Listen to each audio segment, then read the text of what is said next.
from Sarangani Province, Philippines, and boxing's legendary and only 8-division champion of the world.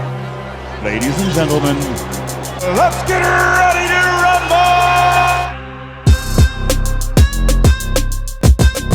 This Manny Pacquiao is something. Pacquiao lives up to all the expectations and more. He can do everything. That's what makes him so complicated. He is the pound-for-pound champion. One of the greatest of all time. PBOTE, the best of this era. Welcome to PacMonth, a tribute to the historic legacy of the legendary Manny Pacquiao. Trash talking is a significant part of combat sports, which fighters use in order to instill mind games to their opponents by trying to hurt them emotionally with exaggerated words and expressions. Masters of this art include the notorious Conor McGregor, the strategic Floyd Mayweather Jr., the iconic Iron Mike Tyson, and the greatest to ever do it, the legendary Muhammad Ali. However, there are some of those who prefer to stay silent and humble during the build-up to their fights, and one of the best examples is Manny Pacquiao. Manny is well known for his calm and friendly demeanor towards his opponents, often showing respectful gestures and excitement towards their fight.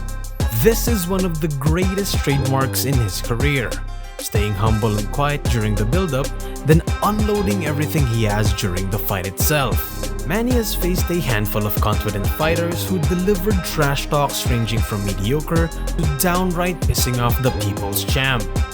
This will be the first part to a two-part video story about the notorious trash talkers that Pacquiao silenced in the ring. During 2010, Manny would face off against his biggest and most challenging opponent yet, the infamous Mexican boxer, the Tijuana Tornado, Antonio Margarito. Margarito would take interest in fighting Pacquiao after the second set of negotiations for a Pacquiao vs Mayweather super fight would fail to materialize the fated matchup.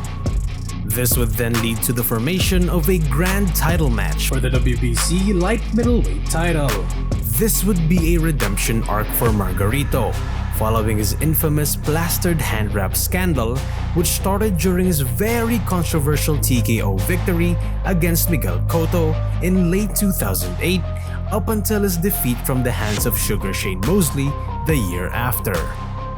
Pacquiao, on the other hand, would be making history if he wins this fight, as he would become the only 8-division world champion in all of boxing. Pacquiao was stepping into new territory with this fight, despite commonly being the smaller fighter fighting the bigger opponents. With this prominent size advantage, Margarito was confident his power would be too much for Pacquiao, with him and his coach stating in interviews how easily he can beat Pacquiao, as well as mocking Pacquiao's size and boxing skills. Es puto Pacquiao.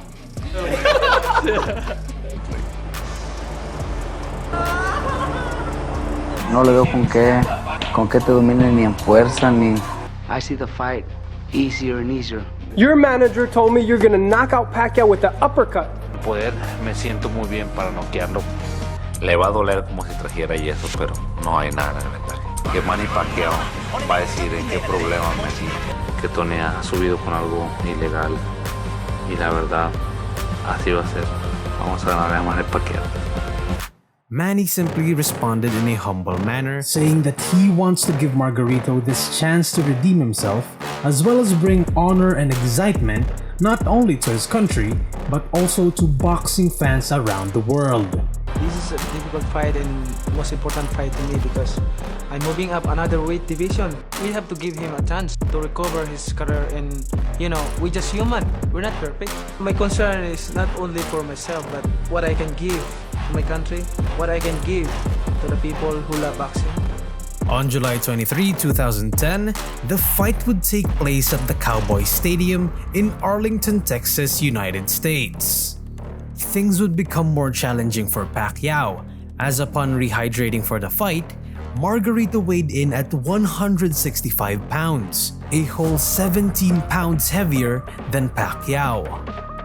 to outmaneuver the bigger Margarito. It allowed him to land punches effectively, as well as avoiding Margarito's slower and more telegraphed shots, causing significant swelling and damage around Margarito's eye. He continued to land clean and damaging punches towards Margarito's face. Hold on until the end of the fight, refusing to allow his corner to stop the fight for his safety. Pacquiao won via unanimous decision against the much bigger Mexican. Margarito, on the other hand, suffered greatly from the match, with his right eye swollen as well as his orbital bone broken due to the amount of punches Pacquiao landed on his face. Years after their iconic bout, Margarito and his coach Robert Garcia would acknowledge Pacquiao's greatness and skills, mentioning Pacquiao's terrific speed.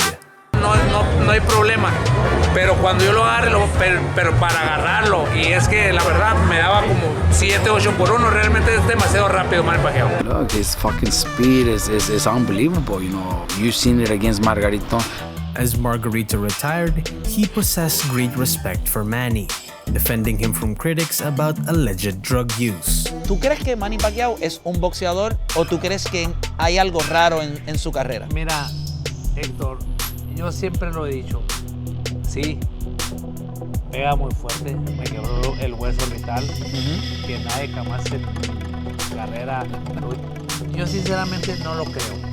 Uno nace con la pegada, así estés viejo, así como estés, siempre la pegada se va contigo cuando tú te mueres. Even during the supposed Errol Spence vs Manny Pacquiao fight, Margarito predicted that Pacquiao would win, as he mentioned that Pacquiao is on a different level with his punches, along with his decades of experience in the ring. Realmente yo creo que Manny Pacquiao es un excelente peleador y para mí yo soy como Manny Pacquiao. 3 years after the huge loss of Antonio Margarito, Mexican boxer and knockout specialist Bam Bam Brandon Rios sets his sights on the returning senator.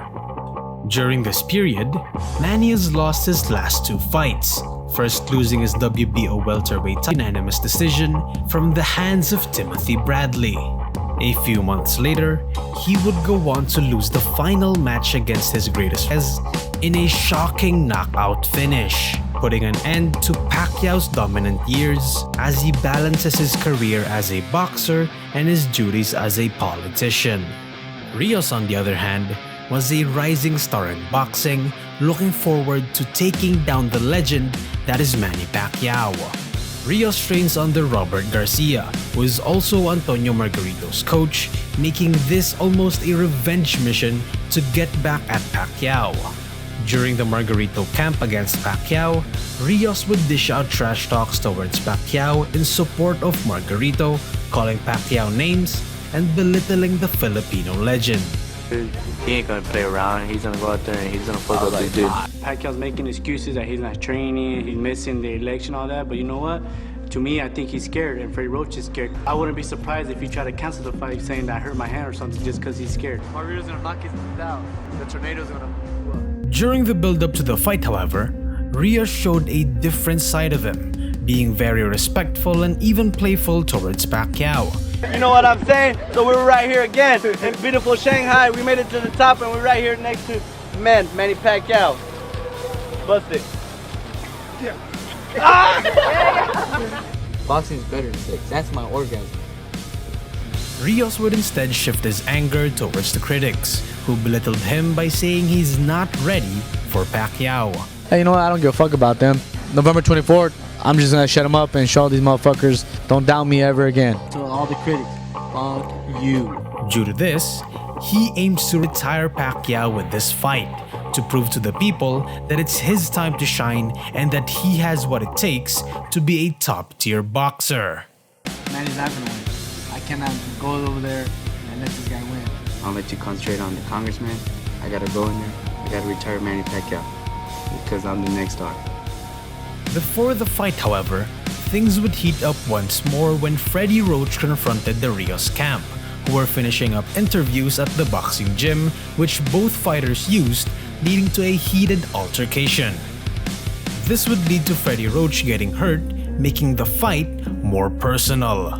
I'm not afraid of him. No respect to him. I don't got no respect for him. I'm not his friend. He's not my friend. I'm fighting him. On the night of November 23, 2013 at the Cotai Arena Venetian Resort in Macau, the clash for revenge between a bona fide legend and a rising star trying to prove himself officially started. As the fight went on, Rios' eyes and forehead swelled up from secured the unanimous decision victory, finally securing his first win in a few years. Rios would become very emotional as he felt like he let his team down as well as wasted a lot of time and effort he and his camp put in to prepare for such a big fight. It hurts really bad. I trained my ass out to win. 5 months. I let my team down. That's what to me it feels like. I let my team down because I tried and we worked so hard and we were so confident. However, mutual respect would build between both fighters as during the post-fight interviews, Manny would mention that Rios was very tough. He has a tough chin. He showed it tonight. Yes, I'm trying to counter him, power punch, but he's a very tough opponent. He took a lot of punches, solid punches, but he's still standing.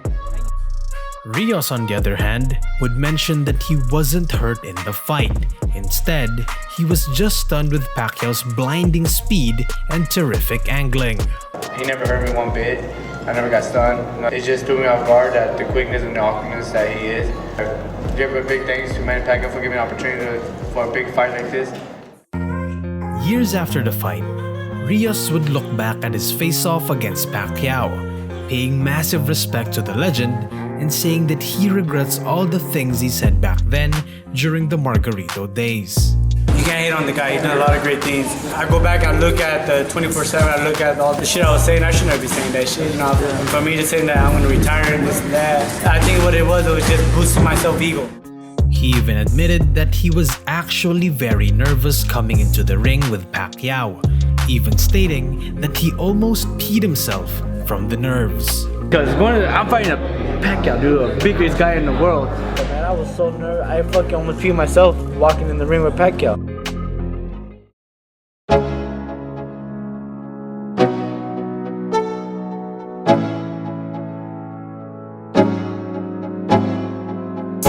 Whether it's charisma outside the ring or pure dominance inside the ring, it is the complete package and unique style that makes a boxer great. His achievements in and outside the ring is what determines his legacy, and Pacquiao certainly has built an unmatched legacy. Did you miss any more big mouth opponents of Pacquiao? Leave your thoughts in the comments below. If you've enjoyed this video, consider subscribing and liking it.